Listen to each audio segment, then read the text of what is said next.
No sweat bullets. We're just chilling in the studio, VodPod tonight, Tuesday night. Folks, we hope wherever you're watching from, you're doing well. Give us a like, comment, share.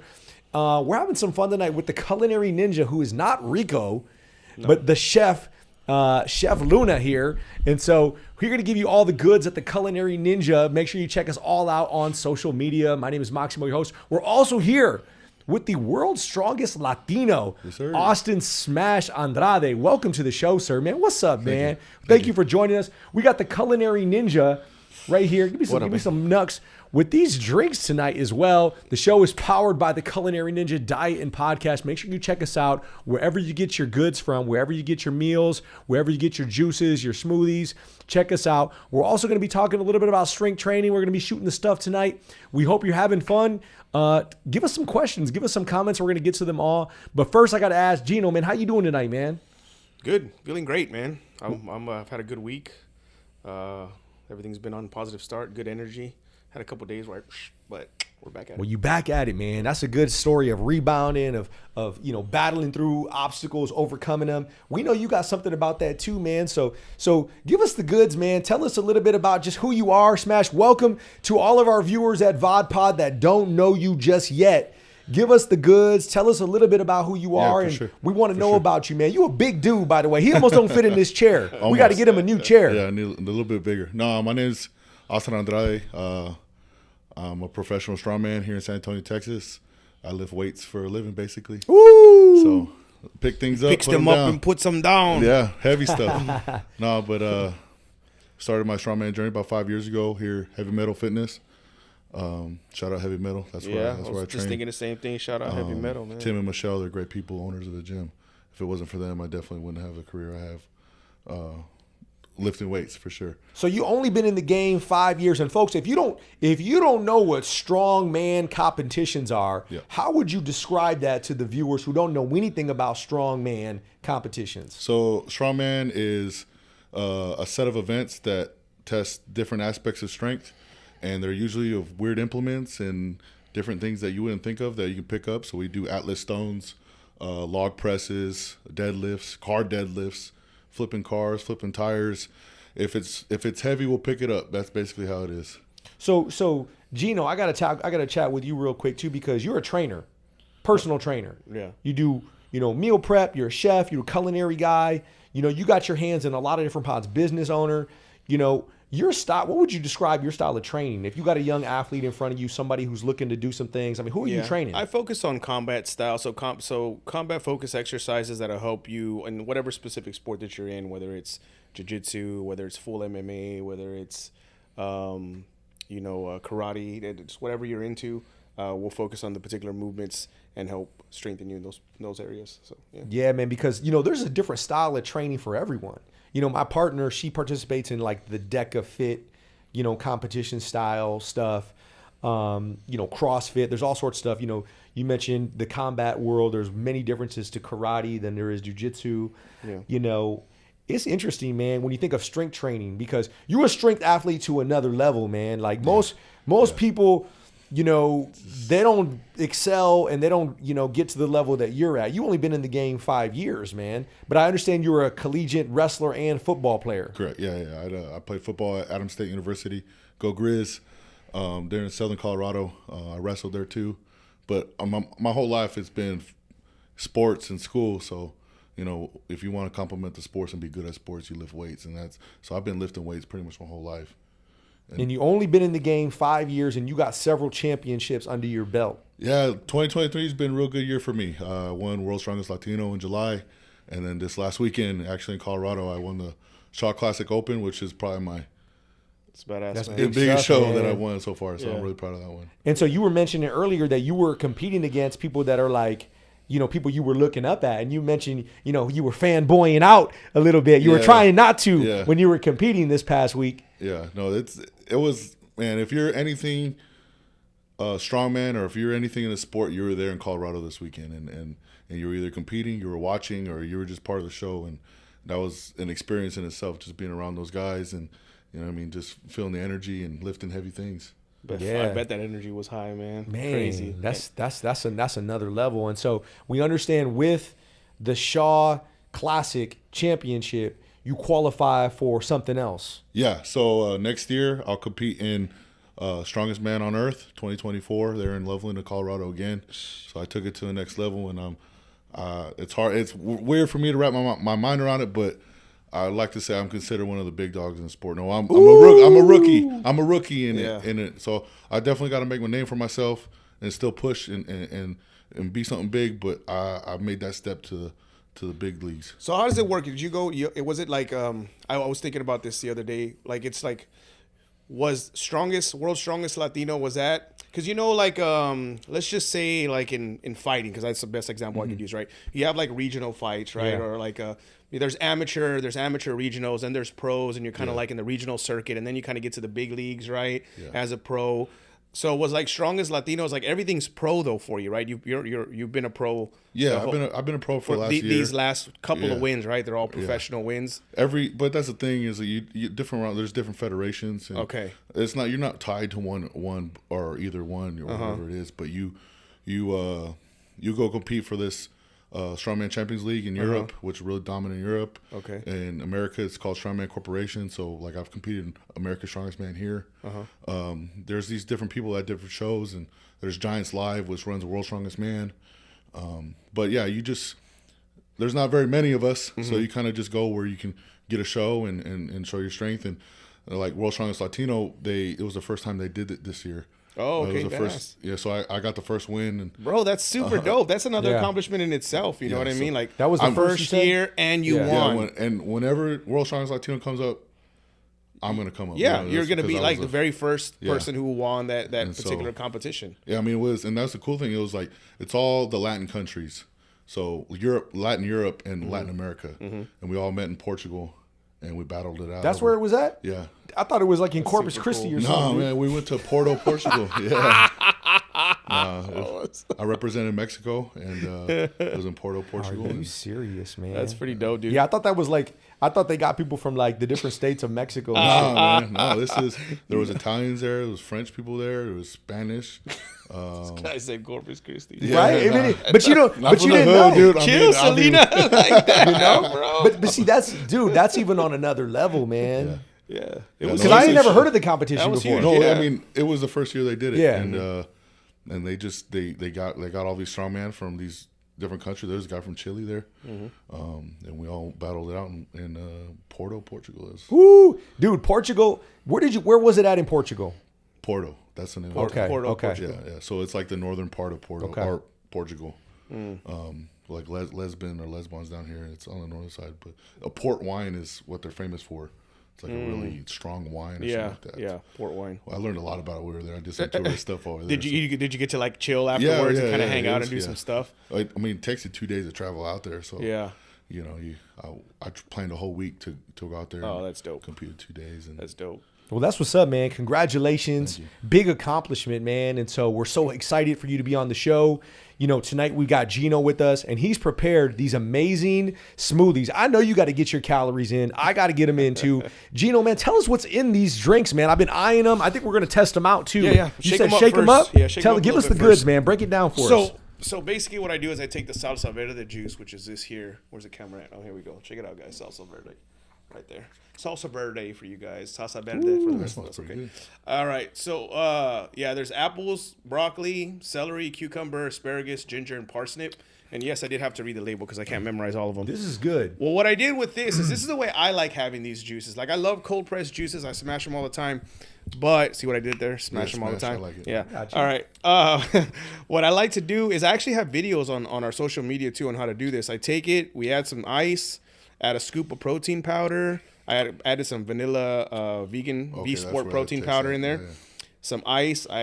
Each smoothie has a half of banana, a handful of blueberries, and that's it, man. And then I just blended it up, and that's the end result. You double, almost 2.5 times the caloric intake just by kind of building it up and adding more, adding the other stuff in there. Sometimes I put an avocado. Like this one would be perfect with like blueberries, banana, and avocado. It'd be like a 500 and something calorie smoothie. Dang. You know, like that juice right there. If I did the whole juice, it would double in volume. So you'd have like a 24 ounce, like at least a 20 ounce smoothie packed with nutrient dense calories. It's a whole meal replacement, man. It's easily 500 calories. I did it on Instagram the other day. I counted all the calories like right on, so people could understand like this is what it's accumulating to. This is where it's at.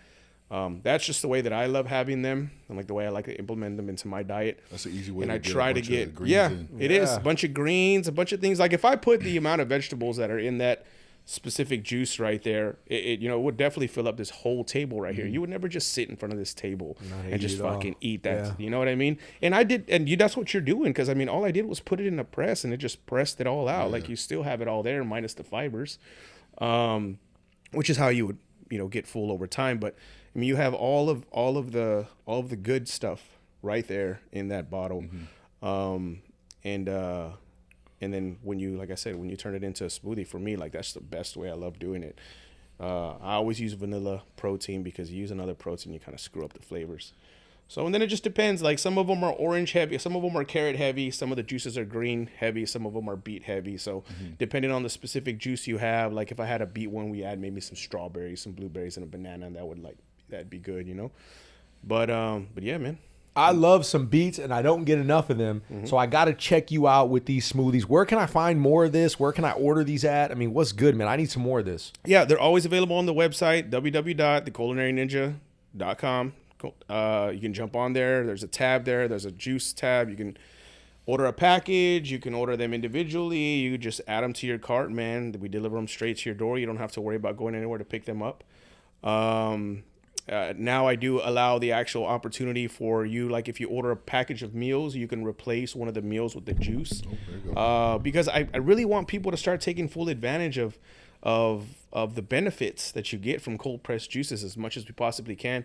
We sell a decent amount of them, but I want a lot of people are very weary about trying them, because they're like, they're gonna taste like grass or the dirt or earth or something. That tastes really good. That tastes really good. That tastes really good. And the beet one too. You know what I mean? Like people are really like kind of nervous about beets, but we make the recipes to where it's manageable and palatable. Exactly. Yeah. Eat more real foods, folks, even if you got to drink them. And so, listen, I got to ask you, first time we sat, on the show, we talked about, you said you didn't know nothing else but training and cooking. Something along those lines. Yeah, food and fitness. Food and fitness. Yeah. How did you come up with this recipe? Yeah. This particular recipe, so I mean, you just got to kind of play around with stuff. Some recipes are, so not all recipes are always going to be yours, right? Like you can play around with the recipes, and this particular one I did put together myself. But some of the cold pressed juices, like, you get different recipes, and then you're like, hey, I want to try this one. And then if it's not like exactly what I want, like I can tweak it, and I can, in a sense, you kind of make it yours at that point, right? But it just kind of depends. I never do put anything out that I personally do not like. Yeah. So like, even if like 100 people are like, oh, I fucking love this one. And I'm like, if I don't like it, because if I don't like it, I don't want to make it. I don't even want to sell it. You know what I mean? So for sure. So I'm just like, nah, that's cool. I'm glad you like it. But so I always kind of tweak the recipes, and then if I like them, I keep them. If not, then make sure you get with the Culinary Ninja for all your juicing, for all your meal needs. You mentioned you don't put out what you don't like. The Asian turkey meal that you put out this week, fire. Yeah. That hit my taste buds, and I was like, yup, that's what I like. And so, if you want questions about your training, questions about your caloric intake, get with Chef Gino Luna right now, folks. DM him. Get with us with your questions right now. We're live on air. I hope you're sharing this. We want to talk to Austin about your training, man, because you mentioned you're doing about 4 to 5K calories a day. Yeah. But what's a typical training day look like for you, man? Well, I work. I got a day job. So, what? Yeah, you got a day job? I got a day job, so my workouts don't start until after 5. But I only work out 3 days a week. It's not every day. I might go on a walk every now and then to help recovery, but my workouts are really intense on the weight side of things. So, I mean, I need that day of recovery. But most of it, I say 5 hours. I'm not doing everything for 5 hours. Half the time is just setting up my deadlift platform. Right? It could be 8 to 10 plates each side. Depending. Wait, 5 hours you're in the gym for 5? Well, I guess I was there with you the other day. I saw you there for fucking 3.5 hours. He's got stretching easy. And all that. It's an easy an hour warm up. You know, and then you got to set up whatever lift you have for that day, and then it's strongman. So we might be deadlifting a car. We might be taking Atlas stones. We might, I don't know.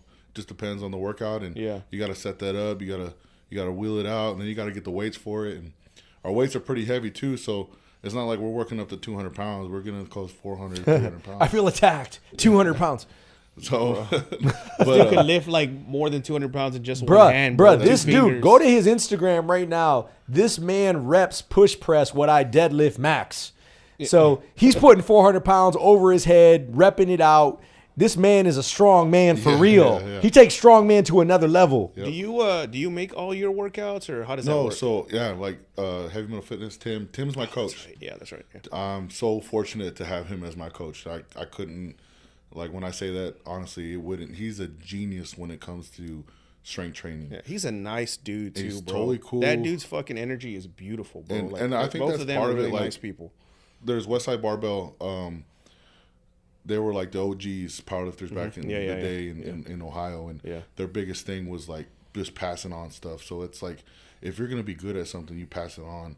And Tim has that instilled in him. So that was another thing. He was always passing on information to me, and then he picked me up as an athlete, and then sky's the limit now. You know what I mean? We just So did he used to work out at Westside Barbell? Is that why you brought them up, or are you just saying like they kind of were the standard? They were the only guys back in the day that were squatting 1,000 they're fucking pounds, huge, and, bro. Yeah, you know what I mean. So bro, they're huge. if dog. you're Huge in- in the sense of like people know them. Yeah, too, what as was his well. name? Like, all Louis, over the main Louis dude? fucking Simmons, globe. Yeah, rest Louis, in he peace, passed Louis. he passed The away. godfather of strength right there. But A lot of knowledge that guy has. he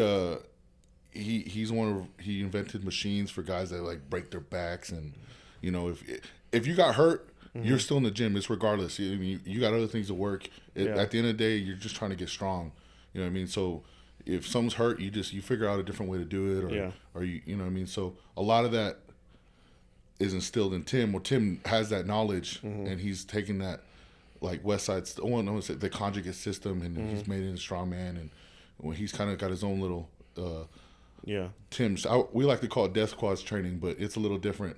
And we got our system and how we do things, and That just sounds dope, bro. yeah, Man, the hit It just man. makes me want to fucking be part of it. Death Squad training. Death Squad, Yeah, right there, until right? you're in. Yeah. I bet a lot of people say that shit till they start going through the workouts. They're like, nah, I'm good, bro. good on I'll sideline this shit. It's okay. I see like big guy I can keep up with the best of them when it comes to conditioning and stuff like Yeah, I that. seen you running on your Instagram, man. Do you do what do you do for cardio sort of stuff, man? Because I mean, you're moving around, man. I mean, I don't like run miles and stuff, but we do a lot of sprints on the assault bike.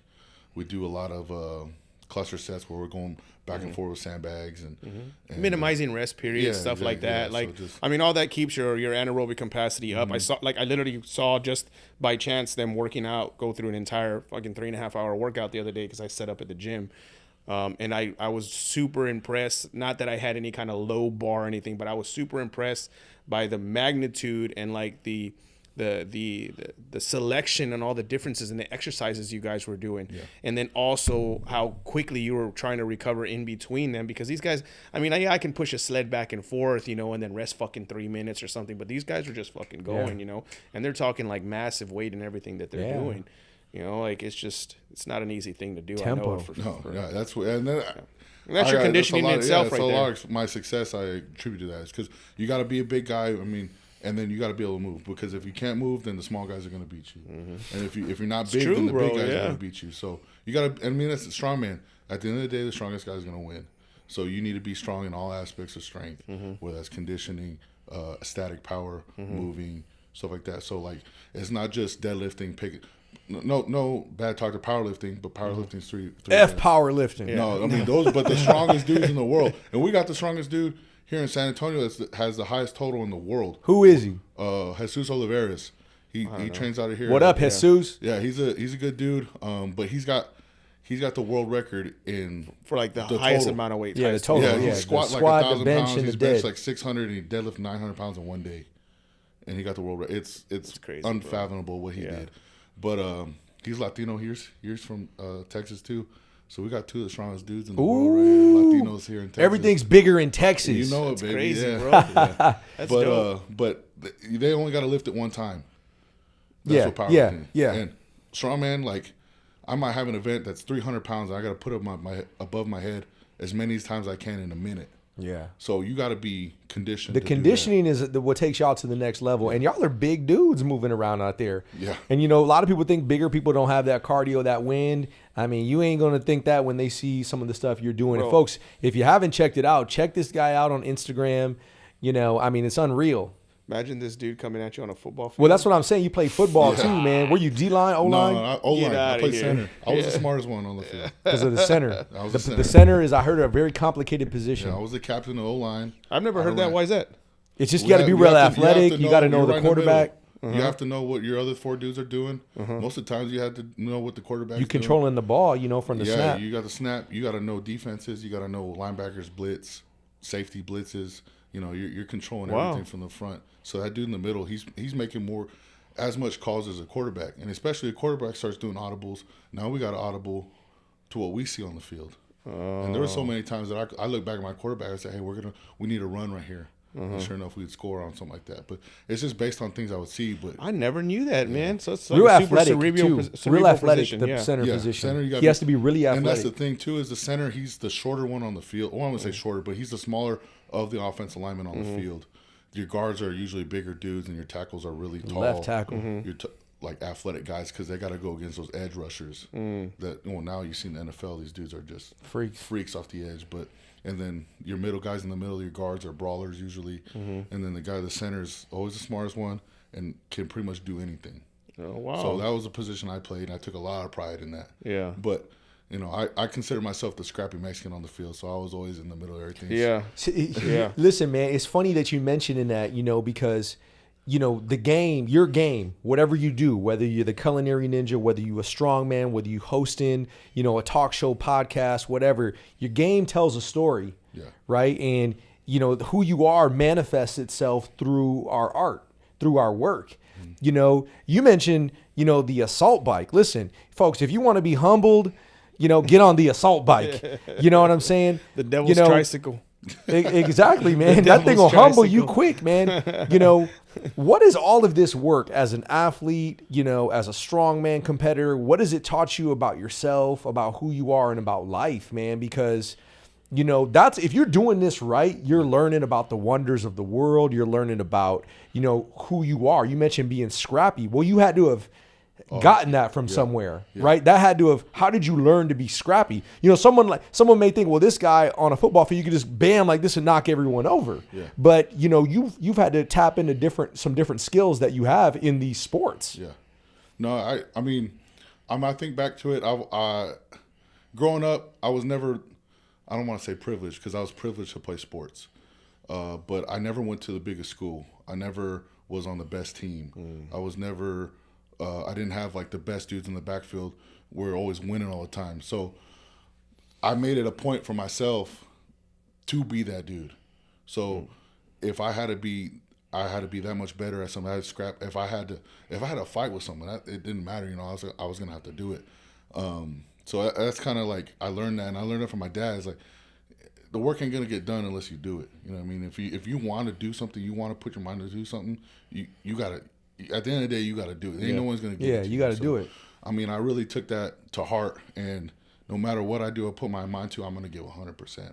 And half the time I'm scratching, I'm fighting for anything I can get, you know what I mean? So I feel like I learned that from a young age because I never was on a team with that dude. And then talk about wrestling, I remember in high school. It's a whole new monster.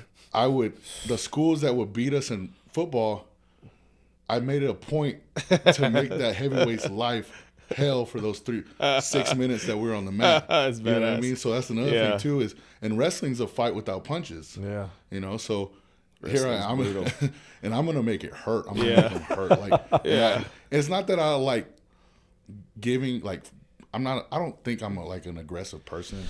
But, you are, bro. You're an aggressive person. You can't be wrestling or boxing or anything like that and not have that side of you. You know what I'm saying? Like I'm not maliciously controlled. It's controlled. But if I get the opportunity, man, you're violent, bro. It's gonna happen. But like I've always had that edge on me where whistle blows I don't care who it is. Like, you know what I mean? Like if we go to if the whistle blows and I'm gonna kick your ass. There's nothing against you, but I'm just gonna win. That's what I wonder. What you going out to Portugal, you going out to Colorado. What's your mentality like out there before you step on that hard wood? Before you step on that floor, that court, Yeah. Do you feel like an underdog? What's going through your mind?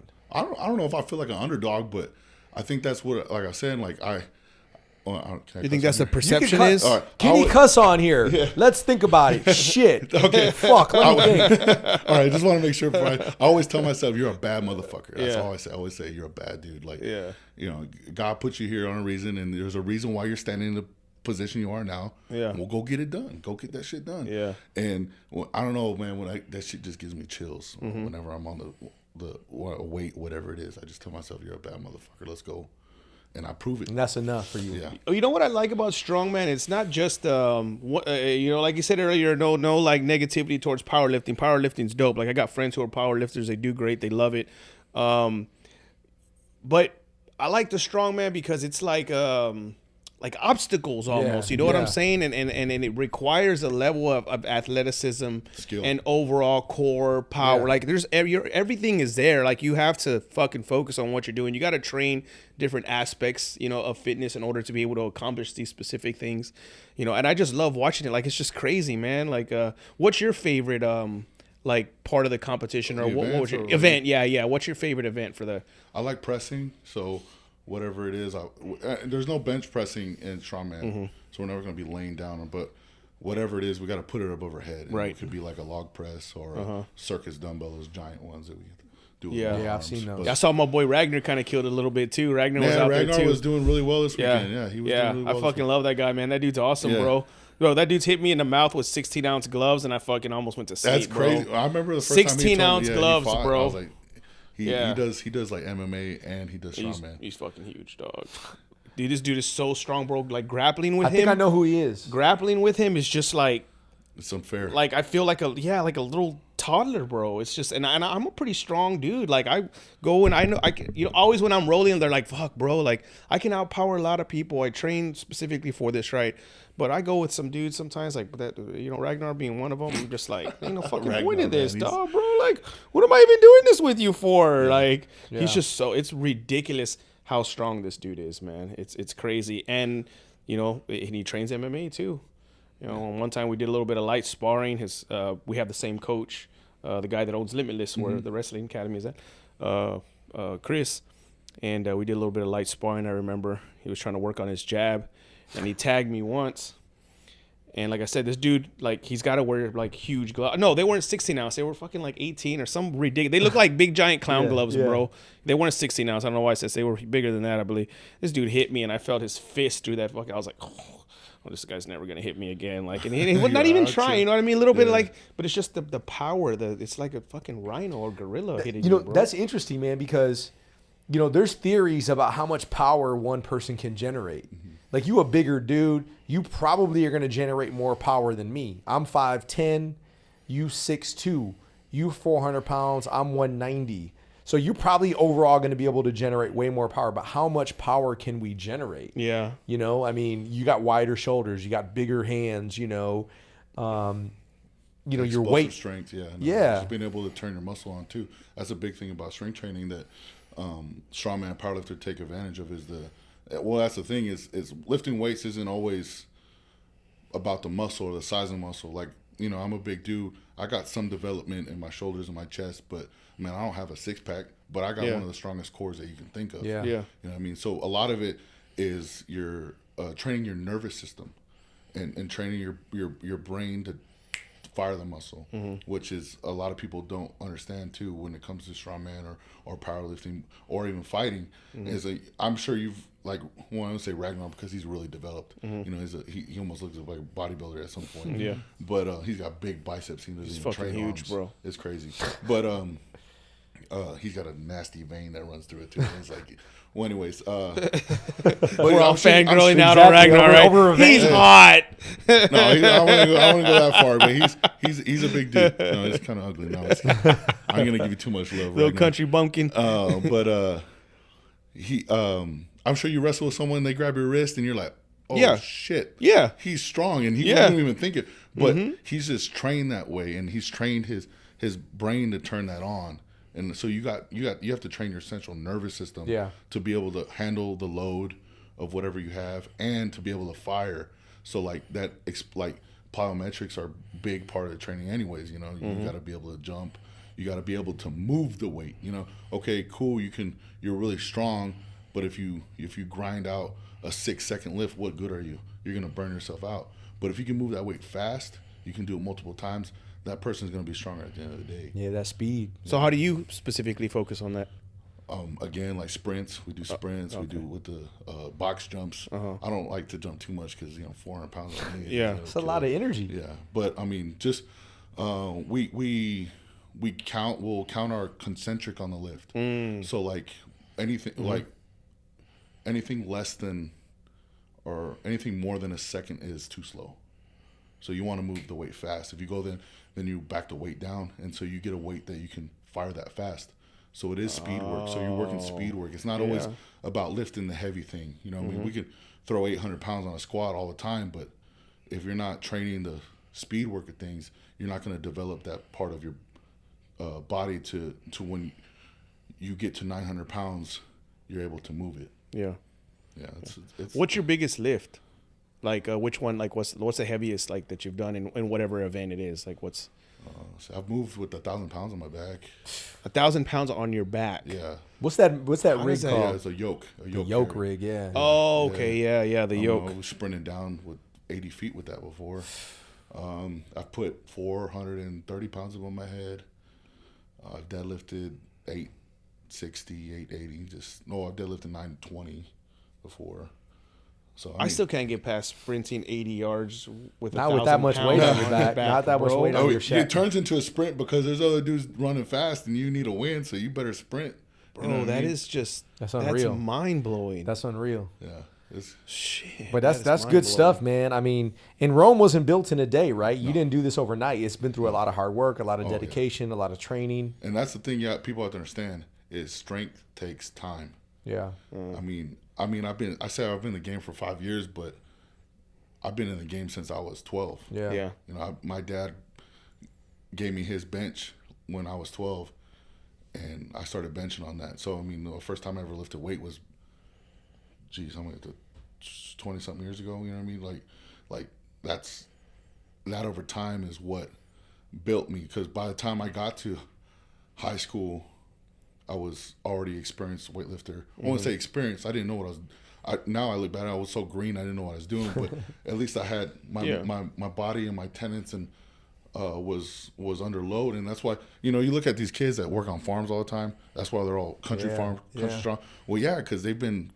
It's not like a plate or a barbell, but a hay bale's 60 pounds. Heavy as shit. That's load. That's a small one too. Yeah. Exactly. So you're developing that as a young kid. So by the time you actually do get to weight, it's gonna move fast. But see, and where some people get wrong is I want to get strong, and they get strong fast, and guess what happens? That's when muscles start coming off of bones. That's when tendons start popping. That's when all bad ligaments and breaks and all kinds of stuff. You gotta be smart in the way you train, where you can't, you can't be just. You got to start with a certain rep range. Like I've earned the fact that I could do 1 rep maxes and 2 reps and 3 rep triples. But if I was starting weightlifting today, I wouldn't, or if I was coaching someone, I wouldn't let them go less than 10 reps. You know what I mean? That's just a training thing anyways. Because they need that muscle fiber needs to develop, that tendon needs to get stronger, the bone needs to get stronger. We did a DEXA scan. Tim hooked us up with this place that does like the body scan, and they had a bone density thing. And me and Nick, my training partner, we were looking at it, and our point was over here. It was off the rails. Basically, the guy said, if you were to break your bone, you would need to get a chainsaw to snap your femur. Shit. So like, you're not gonna break my bones. You know what I mean? Unless. Even if you were to give me an arm bar, you're gonna have to crank it. You know what I mean? And you're gonna have to break it at the joint. You're not gonna break a bone. You know what I'm saying? No. So and that's developed over just time. Yep. And all that time, and as you get, it's the same thing. Like someone doesn't know how to deadlift, you don't start them on the ground. You know what I mean? Like with the plate on the floor, you do it Doing rack elevated pulls, deadlift. yeah. You do, and then as they develop technique and as they develop muscle, you lower it, you lower it, you lower get it, 'em closer to and the so they ground. don't jack up their back or Yeah. you know what I mean. So strength takes time. Rome wasn't built in a day. I've been doing this for 5. You know what I mean? It's just that's the biggest thing I think people don't understand is the process in developing strength. You know what that makes me think of is I used to see it a lot because I worked for corporate America in gyms for a while, and I would see that a lot in like the misconception of like people being able to handle weight from people who would start like steroid cycles because they'd be, let's say they're benching 185 this week. They start themselves a little cycle. They're feeling great. They're coming in. They're smashing workouts for like 3 or 4 weeks. And then they're like, oh, they got the strength. They're feeling good. And they throw like 285, 315 on there or something. And they go for that rep and that fucking tendon snaps in their Goes that pec. chest. You know what I mean? Yeah. Because why? Because they haven't put in the work. They haven't paid their dues over the years. And they don't understand that those tendons, those ligaments, those bones have to develop first. Like that's your base, man. That's and then you put that muscle on. That muscle, can come on top, right? But if you have to focus even every day, like, if you're an experienced lifter or, experienced in fitness, you're definitely should be training, like doing some kind of like recovery and things to help your ligaments, your tendons, to help the strengthening aspect of it. And, like, I think you go do recovery, like what, once or twice a week over at that spot? At least once a week, guaranteed. What's that like, bro? You jump in that tank, right? I have to shout out Evolve, Human Performance Lab. It's off of Bitters, Embassy Parkway. Yeah. That place is a game changer, man. Yeah. Like they have ice tubs, saunas, massage chairs, every massage gun you can think of, compression sleeves. They have this thing called Pandora Star, which is like massaging your brain. I know it sounds weird. But, Yeah. it's a LED light show that kind of puts you through a trip almost, and you just relax. Damn. And they have red light therapy, but they have everything. It's everything recovery that you need. They have it there. And I have to say, even for this last prep I did for the Shaw, we started going once a week, me and Nick, and that. If it wasn't for them, I definitely don't think I would have got first place this last week. Hey, Wow. well, there it is. That's awesome. I mean, Boom! You just shot their stock up, There bro. you go. Yeah, no, Everybody in San Antonio, that's it. I They're hope gonna have do. a line out the I door hope tomorrow. I hope they do, honestly. Cause, Yeah, I've been meaning to try. I've been trying to get there. If you're anything in athletic sports, you need to. Your recovery sure. needs to be as much focused as your training. Yeah. Without a doubt. Yeah. So many people slack on that, especially, man, I won't even get started down this road, but especially in like high school sports. Like the recovery. I was talking to a high school athlete the other day. Actually, I don't even know if she was high school. She was 15, about to be 16. I think she was like a freshman in wrestling, been wrestling since she was a kid, like 5-6 years old, and she was talking about, and I was telling her, I said, hey, like 80% of high school athletes come out of high school or graduate high school with a lifelong injury, like a permanent lifelong injury. Jeez. That's 80% of high school athletes at the minimum come out of and graduate all over the country with lifelong injury, man. Torn ACLs, whatever, MCL, whatever, man. The majority of them come out with injuries due to lack of recovery, lack of recovery training. Overtraining, Yeah. overtraining. That's too bad too. That a lot of people think that they got to train more, and No, I think the most thing I've learned in the last 5 years is that almost less is more in the weight room. The weight room is a fun part, but if you're not sleeping, Oh, my that's God. number one. Sleeping, number one. I have to say that, and you're not getting to a deep sleep, and you're not letting that hormone kick on. That's starting the recovery process. For recovery, in your body. That's when your body repairs itself. Is at night when you're sleeping in a dark room, in a cold area with the TV off, with your phone away from you. That's when the recovery starts. And if it's just like a scab. If you get a scab on yourself and you're picking it every day, that's working it out. You know what I mean? Like you go to work out, you're picking the scab again. What's gonna happen? It's gonna scar tissue and it's gonna be a nasty scar there. Yeah. But if you were to let it heal and get your sleep, then it's gonna go away. It's your skin again, right? Or whatever. It's the best analogy I can come up with. But the sleep's number one, and then the food. Yeah, the diet. Yeah. Because you got kids that, well, some of them I have, because I went to inner city school in Arizona. It's like some of these kids not getting breakfast and what they're eating is just at lunch, right? And they go home and maybe mom's got something on the table, something mac and cheese for you to cook later or something like that. But you know what I mean, and like just getting some kind of protein or some kind of carb. You know what I mean, like carbs fuel. Like that's one thing, like people like to shy away from in trainings. Oh, I want to look lean. So I'm going to cut all carbs. You cut all carbs, you're not going to have energy. Yeah, you're losing one source of energy. I hate that people like do that so much. It's like you're literally like cutting your main source of energy. Now, can you live off of the fats that you consume? Yes, without a doubt. Is that a good way? It is, but not for everybody. It doesn't fit everybody. It definitely does not apply to an active athlete, somebody who's training more than 10 hours a week. Like, no, bro, I can't. No, I'm going to fucking eat carbs. You got to eat carbs. Well, anyways, but so like high school, just eating properly, because of that, they're going to have McDonald's with their friends or whatever. But, and then, and then the recovery side of things, that was sleeping, food. Now you get to resting, where you got to do your light workouts, you got to do your weightlifting, you got to do rolling out, rehab, going to the trainer. You know what I mean? If your school's lucky to have a trainer, take advantage of it. You know what I mean? Like tape your ankles, get in the ice tub, like that's and that's another thing too. And then hopefully you can walk out of high school without injury. Well, I've worked with I've been lucky enough to work with a decent amount of professional athletes, not just amateur, but active professional athletes in combat sports. And it is mind-blowing to me how many do not focus on recovery and overtrain. I mean, these guys are training like 4 or 5 hours a day, twice a day, shit like that. You know what I mean? I mean, you know what it was like in wrestling alone, Yeah. And then they just don't recover, or they don't take. And fighters are fucking stubborn, bro. Yeah. Like they don't take care of injuries more than anything. Most of them, Well, I think it's cultural. I think I want to ask you guys about that too, because in this country, it's always more. It's always, bigger is better. It's always, more time spent in the gym and grind and hustle. That hustle culture is glorified. Grind. Yeah. It's stupid, dude. I mean, there is some aspect of when it's time for you to put on, you got to put on. But just as you just mentioned, as someone who is a professional, as someone who knows the game in the industry, you got to rest and sleep just as much as you train, if not more, because you got to recover. And people don't correlate that. People think, oh, I work out 7 days a week. Cool. Oh, I'm in the gym 3 hours a day. Well, dude, you probably killing yourself, man. You know what you're doing to your endocrine system, right? Your hormones and shit.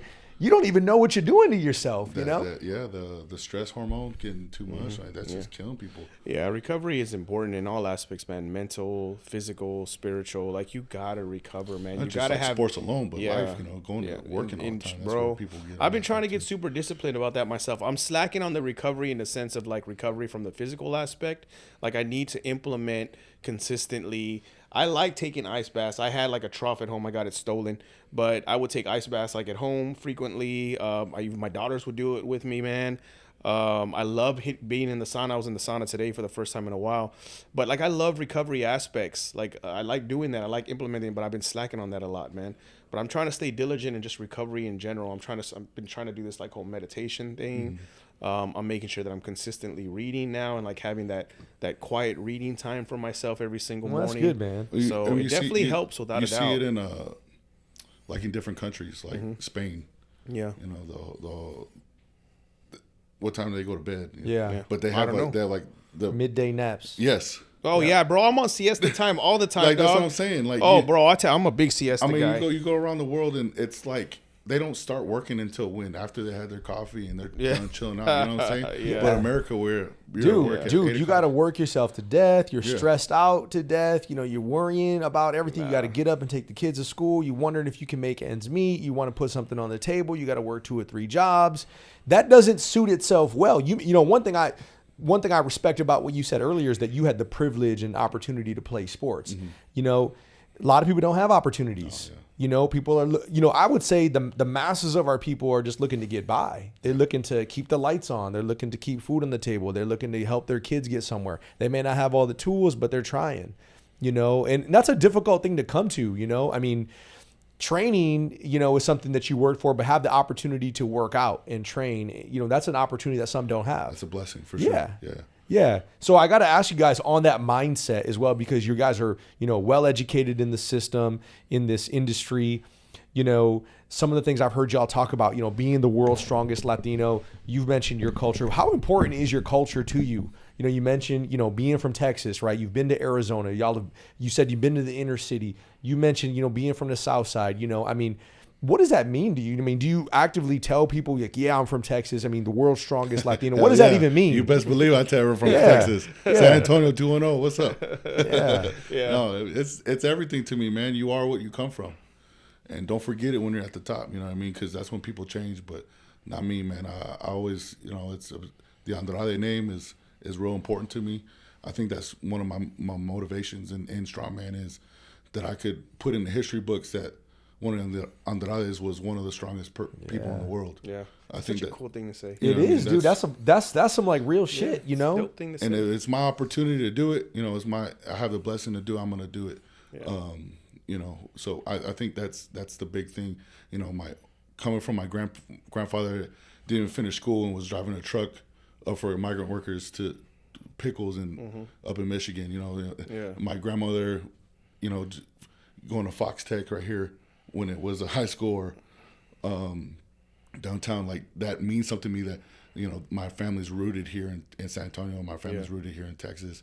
Like, you know, it's just the pride alone in being a Texan, you know how it is, but just the fact that, you know what I mean, like the Alamo, all that stuff means to me, and being Hispanic or, you know, being Latino, that's, you know, I mean, it's not that you don't see a lot of them in the world, but what am I trying to say? It's like when that person gets that opportunity, or that Latino that gets opportunity, you know, we glorify them. It's like, you know, it's one of our own. Well, it's not done enough, dude. It's not not done enough, bro. Like, I don't think, that's why I'm huge on like trying to rep the brown community as much as possible, especially lately, because I don't think it's done enough. And some of that comes from inside our culture itself, because like we're almost like, hey, este vato sometimes, or like the other one of us, like we're just shy about like speaking out about it. For sure. You know, like it's not necessarily that we don't have your back, but it's like they're just kind of shy about it for some way. Like they might feel like we're respectful, you know, like we don't want to feel like we're boasting.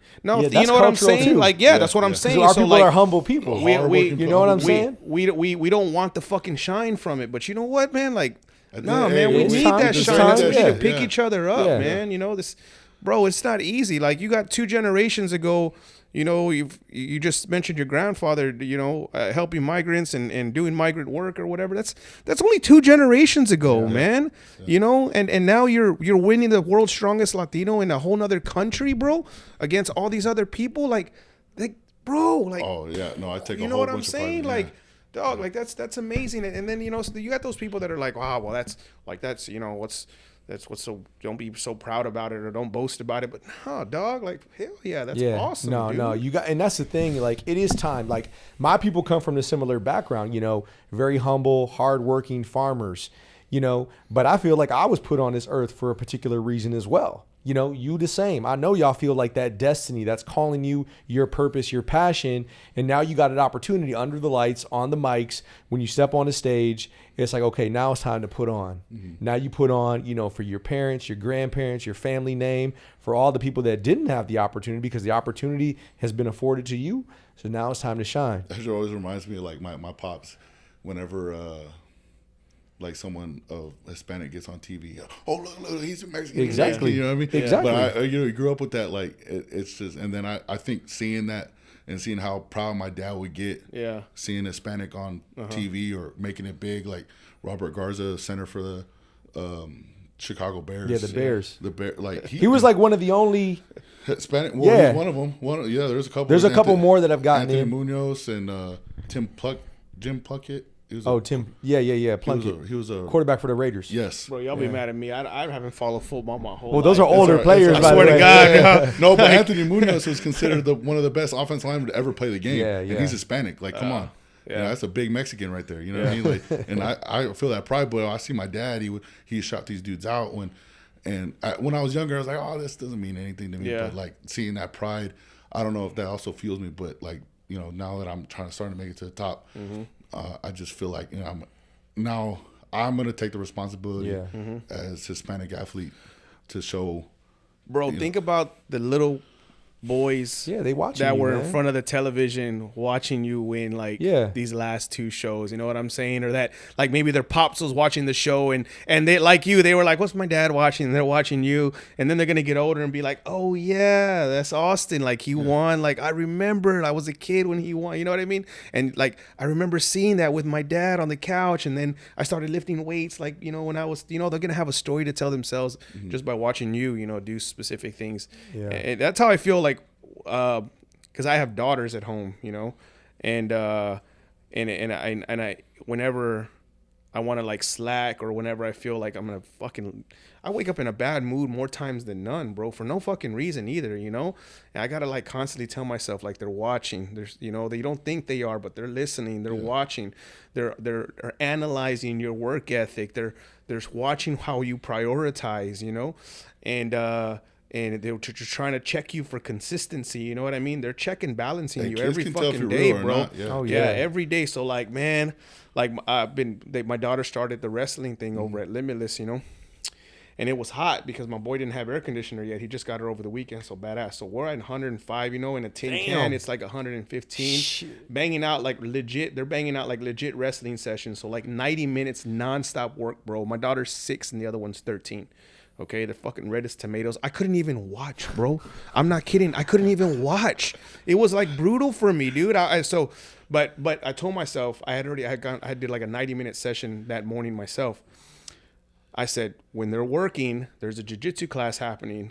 I don't give a fuck how much I don't want to do it. I'm going to do it because I need them to see me work. There you go. Because they're about to work, and there's no way in hell that I'm going to allow them to see me just checking them on the fucking sideline when I should be putting in work just like that. They don't care that I banged out 90 minutes earlier and that I was dying and my knee hurts and everything hurts. They don't give a shit. All they see is Pops is here right now. He's either putting in work just like us, or he's standing on the sideline just kind of watching us like, come on, mija. Like, no, I want to know what that pain feels like with them. You know what I mean? And you know, so they can be inspired, and they can remember that shit when they're older, and they can think of those times like, nah, man, my dad never gave up. Leading by example, and that's what it's about. You know, one of the reasons, I mean, a couple things. We got a couple minutes left in the show, folks. We appreciate y'all tuning in, watching with us tonight. We're hoping you're sharing this. You know, if you answered questions, we're going to get to them later. You know, one of the things I asked y'all about culture, and part of the reason we wanted to have this show tonight is just to see us in our element and just talking and having fun. You know, a lot of times when, you know, you see our stories, it's around our pain, it's around our struggle, it's around our trauma, it's around all the bad parts. You know, we wanted to show y'all tonight, folks, what it's like for a couple guys to come through, just have some fun on the mics, you know, bullshit a little bit, talk about training, congratulate our boy. You know, y'all need to see what it's like to see men of color celebrating each other, to have our joy, to live our dreams. And that's what we're doing right here tonight, folks. And so you have to manifest that. You know, as he mentioned, ain't nothing going to be given to us. Ain't nothing going to be given to anybody. We're out here working for it. We're out here earning it.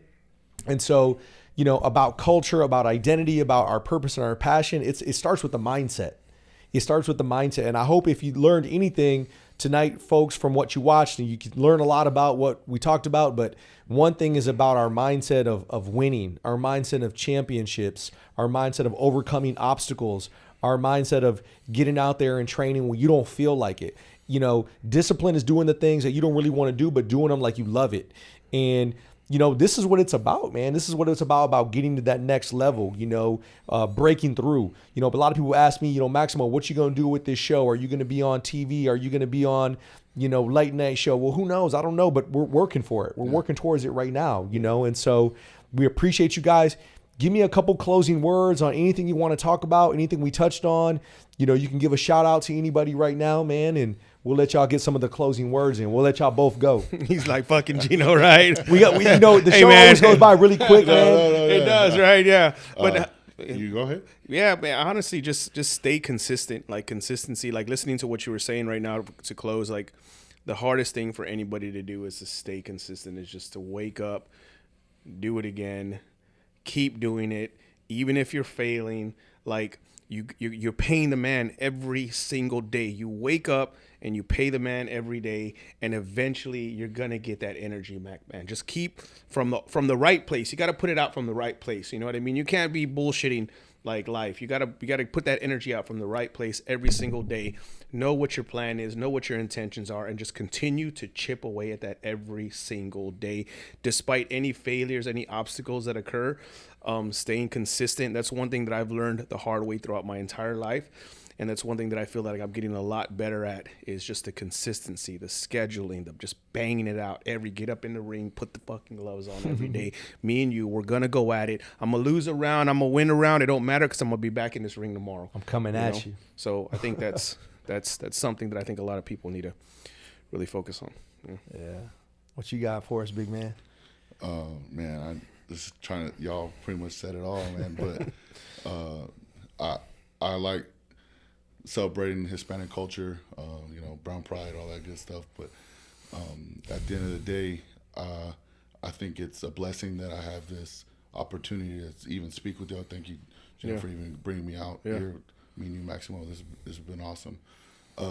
But I think what it is, like we mentioned earlier, it's like we're really humble and we don't want to. But at the end of the day, man, if you got a skill, you got something you're good at, be the best at it. And be the best in the world. That's all I gotta say. That's it. Hey, and there it is. Hey, join the Death Squad if you want to make it. Hey, get with these guys on social media. Follow them. Give us a like. Give us a comment. Give us a share here. We hope you're enjoying our content. Stay tuned for the San Pluto Show here at VodPod. Guyland, we love you. Take it home. Destiny, I'll be home after 9. Woo!